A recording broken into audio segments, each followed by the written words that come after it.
ดมก้องไปสมนายชายาก่อนเป็นวัดร้างโบราณสืบสาน2524พระมหาราชครูเกษราปัญญาปรมาติกาจารย์จากวัดดาภัยเชียงใหม่สืบสานเวลาผ่าน131 ปีนานไกลวัดพระบาทอุดมรุ่งเรืองงามตาเจ้าน้อยบุญธาวงศาข้าหลวงปวงเชียงใหม่ปกครองหัวเมืองฟ้าทุ่มเทแรงกายแรงใจทุกชาติพันธุ์รวมใจรักษา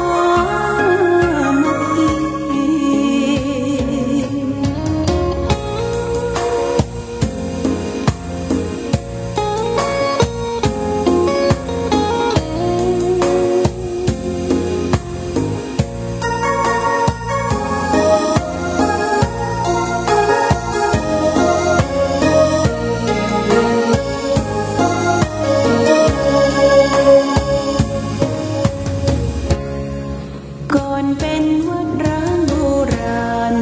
สืบสาน2524พระมหาราชครูเกษราปัญญาปรมาติกาจารย์จากวัดดาภัยเชียงใหม่สืบสานเวลาผ่าน131 ปีนานไกลวัดพระบาทอุดมรุ่งเรืองงามตาเจ้าน้อยบุญธาวงศาข้าหลวงปวงเชียงใหม่ปกครองหัวเมืองฟ้าทุ่มเทแรงกายแรงใจทุกชาติพันธุ์รวมใจรักษามัคคี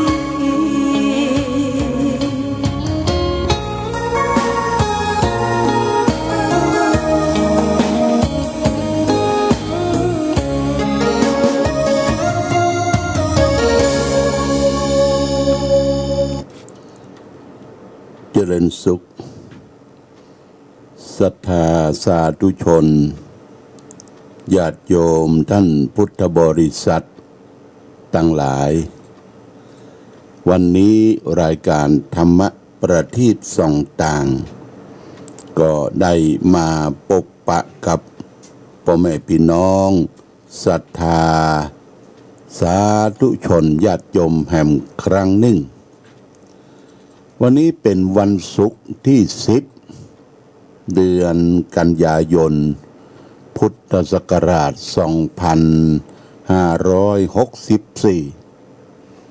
ซึ่งตรงกับเดือน12เหนือเดือน10ใต้ขึ้น4ค่ำญาติโยมเป็นวันศุกร์ที่2ของสัปดาห์วันนี้ก็เป็นวันท้ายสัปดาห์รายการธรรมะประทีปส่องต่างก็จะได้มาออกรายการทั้งภาคเช้าและก็ภาคกลางคืนญาติโยมนะกลางคืนบืด20 นาฬิกาไปถึง22 8 โมงถึง 10 โมงก็จะได้มาพบกับญาติโยมท่านสาธุชนแห่งครั้งหนึ่งเพื่อจะได้มาเป็นกู้เป็นกินปันความสุขคืนความสุขชี้แจงแถลงไขพระธรรมคำสอนแล้วก็จะได้นำบทพระสูตรอันสำคัญขององค์สมเด็จพระสัมมาสัมพุทธเจ้าที่ได้ชนะมารได้โปรดสัตว์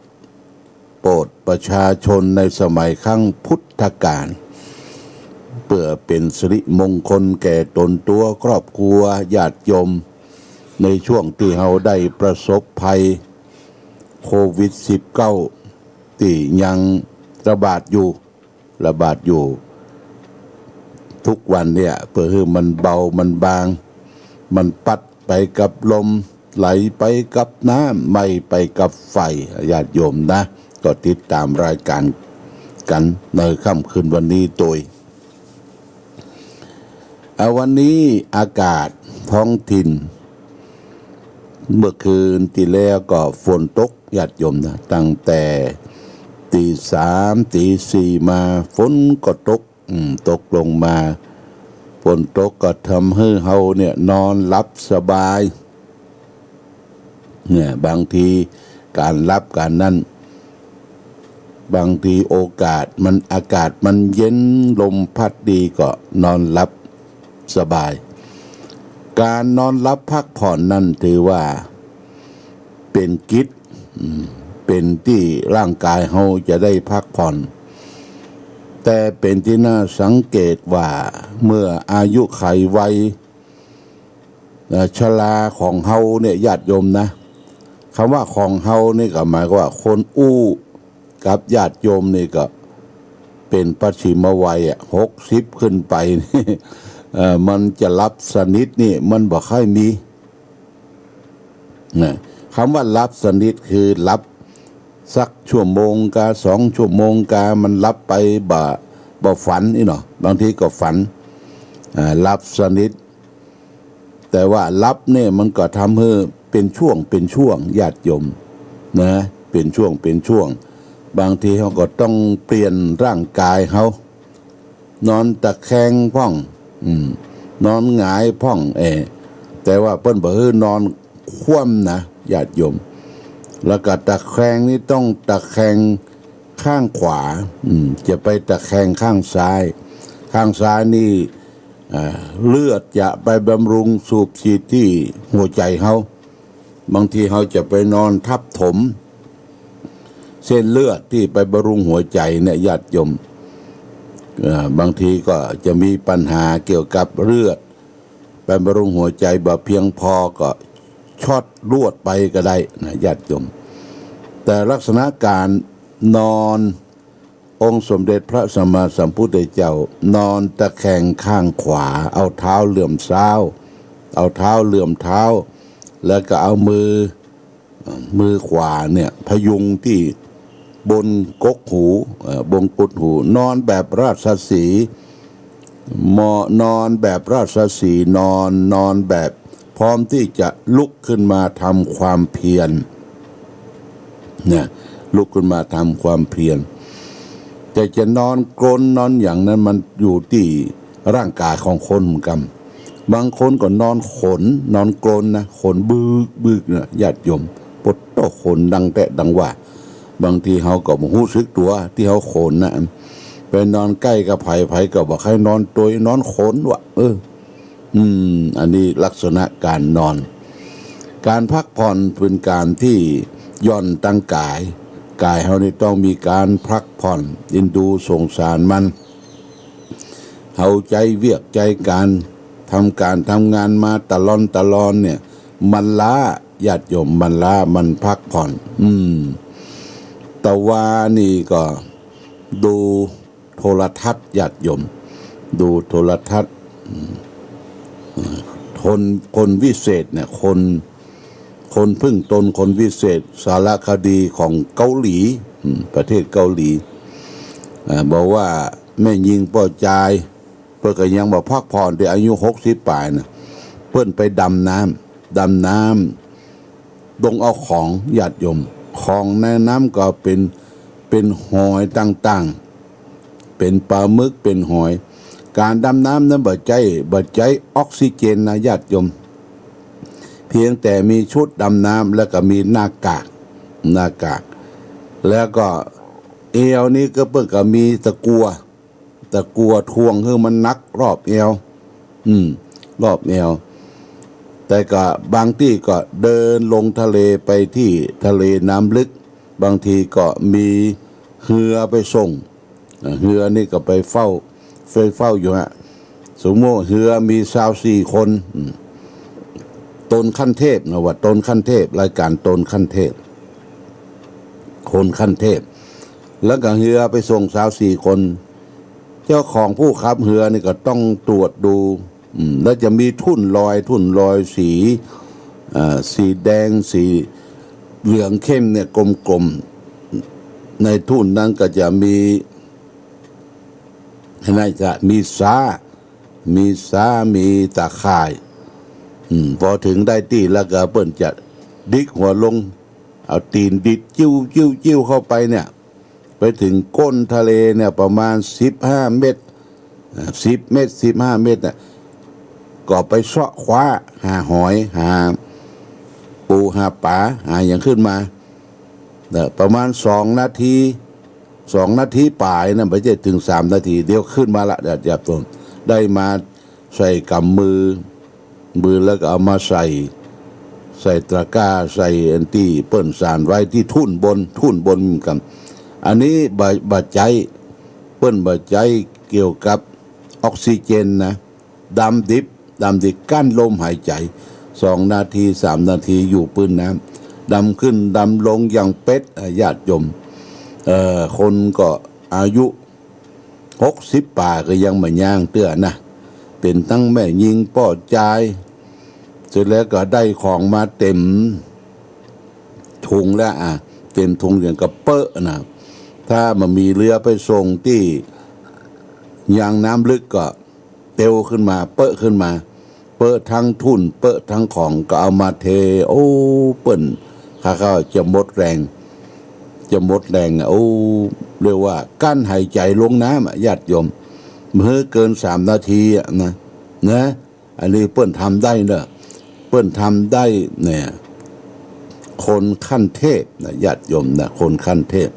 เพราะฉะนั้นกั้นลมหายใจเนี่ยบางทีเขากั้นสักนาทีนี่ก็บ่ค่อยได้แต่เปิ้นทำได้เปิ้นว่าอายุ60 ป่านี่เปิ้นก็นักข่าวก็ไปถามบ่ย่างเตื้อบ่ว่าย่างบ่ได้ถ้าย่างก็มีเงินมีเงินที่มาจับมาจ่ายมาเลี้ยงลูกเลี้ยงหลานให้ลูกหลานได้เฮียนต่อเฮียนอย่างบางคนก็แก่ตัวไป70 ปีนี่เปิ้นก็ปลดระวางของเปิ้นละนี่คือการทำงานเปิ้นอยู่กับน้ำก็หากินกับน้ำเฮาอยู่กับป่าก็หากินกับป่าเฮาอยู่กับเจ้าบ้านเจ้าเมืองก็หากินคือซื้อขายจ่ายแลกกับเจ้าบ้านเจ้าเมืองถึงหากินกับป่าปุ่นห้วยน้ำจางนะญาติโยมห้วยน้ำจางนี่เขตติดต่อแม่แตงกับเมืองป้าวนั่นเป็นตลาดป่าไม้ห้วยน้ำจางอาตมาก็ถ้าไปเส้นเมืองป้าวนี่ก็จะไปแวะซื้อของป่าเป็นพักไม้ไส้เครือเป็นของต่างๆที่เปิ้นได้มาหน่อนางหางไม้บางทีตามท้องตลาดมันบ่มีแล้วโทรศัพท์ไปถามว่าเฮ็ดทอบออกละกะเปิ้นก็บอกว่าปีนี้เฮ็ดทอบบ่มีตุลุงอีหรอกมันมีเฮ็ดอย่างอื่นฝนตกฝนซึ้งมันก็ทำมือป่าเปิดนี่เปิ้นก็บอกว่าธนาคารเปิดแล้วธนาคารของคนทุกคนยากคนลำบากญาติโยมหากินกับป่ากับฝนหากินกับปักไม้ไส้เครือเปิ้นว่าธนาคารเปิดละตุลุงคนเฮาก็ปืนกันเข้าแพะเข้าป่าเสาะหน่อนางหางไม้พักไม้ไส้เครือพักกูดพักปูหญ้าพักเซี่ยวพักหยังก็เอามาขึ้นมาขายกันเนี่ยเรียกว่าหากินกับป่ากับไม้พี่น้องญาติโยมท่านสาธุชนก็เหมือนกันเฮาอยู่บ้านเฮาก็หากินกับท้องที่ตลาดปลูกฝังของที่ปลูกฝังไว้ปีนี้ก็ฟ้าฝนอำนวยความสะดวกนี่เนาะเฮาก็ปลูกก็ฝังพักไม้ไส้เครือแต่จะให้มันร่ำมันโรยในช่วงนี้บ่ร่ำบ่โรยเนอะที่บ่ร่ำบ่โรยก็เพราะว่ามันเศรษฐกิจมันบ่ดีไผบ่ขึ้นบ่ขายเฮาก็ถูกกักตัวถูกกักตัวบ่ฮือไปกล้าไปขายทำการทำงานเพราะโรคภัยไข้เจ็บเนี่ยมันติดกันแต่ว่าก็หันนั้นนักดนตรีคนหนึ่งก็เป็นครอบครัวมีเมียหนุ่ม มีเมียหนุ่มก็มีลูก2 คน แล้วก็มีแม่เมียแล้วก็ติดโควิดญาติโยมแม่เมียติดก่อนที่ติดนั่นก็ไปพอเปิ้นยากการจ้างคนงานมายากการซ่อมแซมหัวหน้าบ้านของตนเองก็ไปใจเขาเป็นเตี้ยน่ะติดจากคนงานพอติดจากคนงานแล้วก็มาเมียแฟนก็ไปติดจากแม่แฮมติดจากแม่ แล้วก็แต่ก็ติดกับแฟนพอดีลูกน้อยปลอดภัย2 คน4 ขวบกับ2 ขวบผลปรากฏว่าแม่เมียตายแล้วก็แฟนตายแฟนก็อายุน้อยอยู่ญาติโยมเนี่ยอายุ24มีลูก2 คนน่ะโอ้เป็นน่าสมเพชเวทนาที่ถูกติดโควิดนั่นเพราะว่าเปิ้นเชื่อข่าว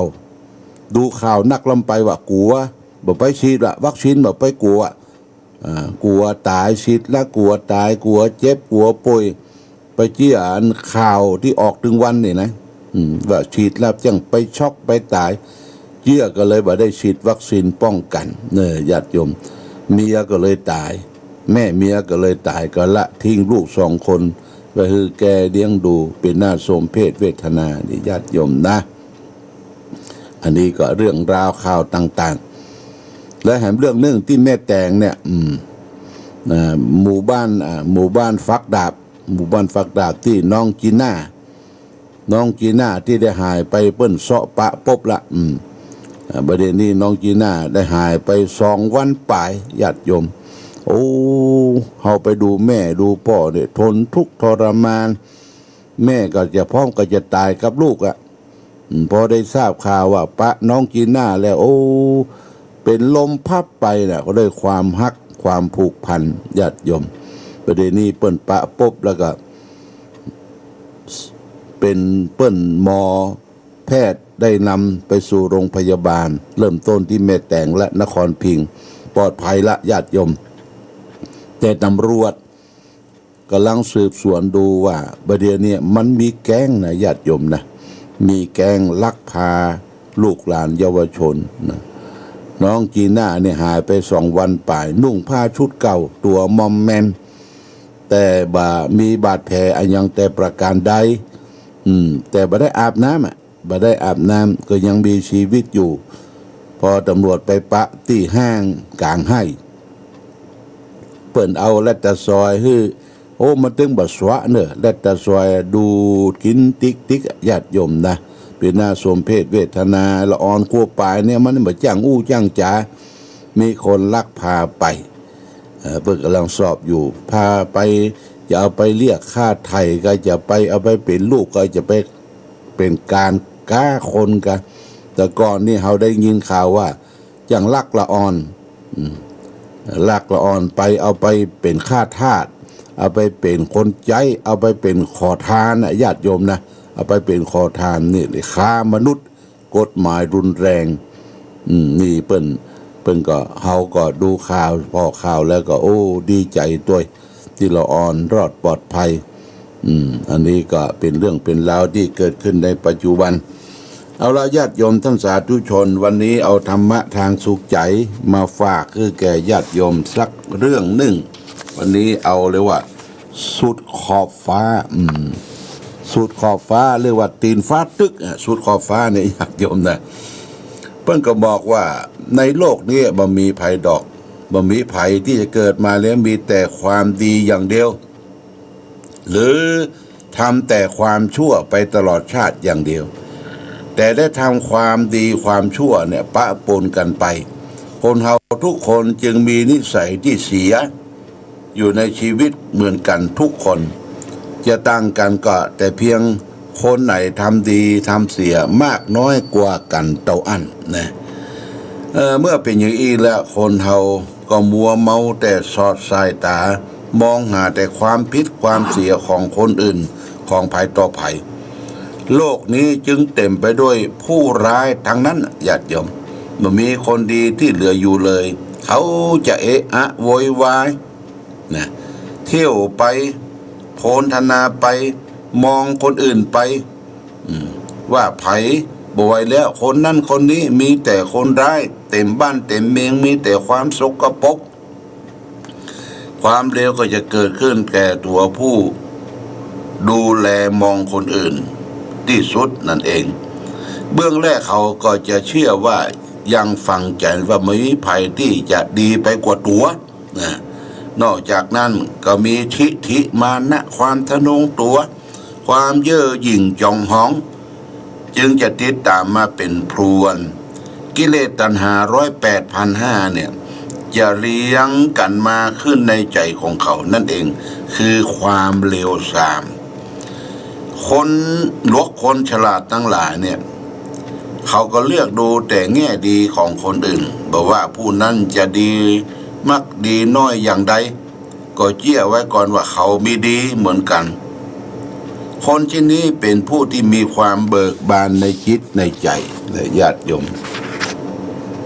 ชื่นชมยินดีในความดีของคนอื่นมีความสุขตั้งแต่เริ่มแรกในการมองชีวิตของเขาก็จะลุดหน้าไปในทางที่ดีเพราะเมื่อเห็นความดีของคนอื่นแล้วตัวเองก็พร้อมที่จะทำความดีนั้นให้เกิดขึ้นในตนนั่นเองคือความประเสริฐของเขาธรรมะคือคุณงามความดีนั้นเมื่อเกิดขึ้นแก่ผู้รู้ตัวเท่าอันก็ไม่ใช่เกิดแต่คนลืมตัวคนที่มองแง่ร้ายหมายเอาแต่โทษของคนอื่นเสมอเนี่ยเขาจะฉลาดในเรื่องของคนอื่นแต่โง่เง่าเต่าตุนในเรื่องของตัวเองมนทินใจที่เกิดขึ้นความประมาทแห่งความลืมตัวนั้นเขาก็นับวันที่จะห่างไกลจากธรรมะคำสอนขององค์สมเด็จพระสัมมาสัมพุทธเจ้าไกลออกไปจนสุดล่าฟ้าเขียวเลยทีเดียวปรวัชชานุปัสสสินิจจังอุชานะกัญจิโนอาสวาตัสสะวัฏสันติอาราโสอาสวัคขยาอาสวะย่อมเจริญแก่คนที่คอยมองโทษแต่คนอื่นคอยเพ่งดูความผิดของคนอื่นอยู่เป็นนิด เขาห่างไกลจากธรรมอันเป็นสิ้นอาสวะไปทุกทีเนี่ยนี่ญาติโยมสุดขอบฟ้ากับมาก็ว่าเขาจะไปมองคนอื่นอยู่ล่ำไปต้องก้มมองดูตัวเองคนเฮาบางทีมันจี้เปิ้นนิ้วเดียวนะมาเข้าตัวหลายนิ้วญาติโยมนะเข้าตัวในบ่รู้สึกตัวเนอะเอาเรื่องของคนอื่นเรื่องของคนนั้นคนนี้ความเสียหายมาโพธนามาสาธยายแต่คนอื่นน่ะตดของคนอื่นนี่เหม็นหมดแต่ตดของเองเนี่ยเหม็นเนี่ยหมดโอ้ยังมาเดือดร้อนนี่ญาติโยมมองโลกในแง่ดีมองโลกในแง่ดีเขารักเขาชังช่างเถิดเขาเชิดเขาชูช่างเขาใครเบียใครบ่นทนเอาใจเราร่มเย็นก็เป็นพอในญาติโยมนะเขามีส่วนเลวบ้างช่างหัวเขาจงเลือกเอาส่วนที่ดีเขามีอยู่เป็นประโยชน์แก่โลกบ้างยังได้ดูส่วนที่ชั่วอย่าไปรู้ของเขาเลยฝากไว้ในญาติโยมนะโมทนาสาธุเนอะญาติโยมกับญาติโยมตะวันนี้มีแม่น้อยขวนพอพร้อมโดยครอบครัวปุ้นบ้านสันกงโอ้พร้อมโดยลูกหลานญาติมิตรพลุงพลังเอาน้ำเพิ่งเอาอาหารการกินน้ำพริกตาแดงอย่างมาถวายหลวงพ่อพร้อมโดยใส่ยอดการพระธาตุมาบำรุงพระธาตุ300 บาทแม่น้อยควรพอก็พร้อมโดยครอบครัวก็อุทิศทานให้แก่นางอรพันธ์นางสาวบุญยิ่งเทพมาแห่ม320 บาทและแม่น้อยควรพอบ้านสันกงพร้อมครอบครัวอุทิศเจ้ากรรมนายเวรแห่ม100 บาทบำรุงค่าน้ำค่าไฟสถานีแม่น้อยควรพอพร้อมโดยครอบครัวเทพบุตรเทวดาธงชาติและเพลงชาติไทยเป็นสัญลักษณ์ของความเป็นไทย เราจงร่วมใจยืนตรงเคารพธงชาติด้วยความ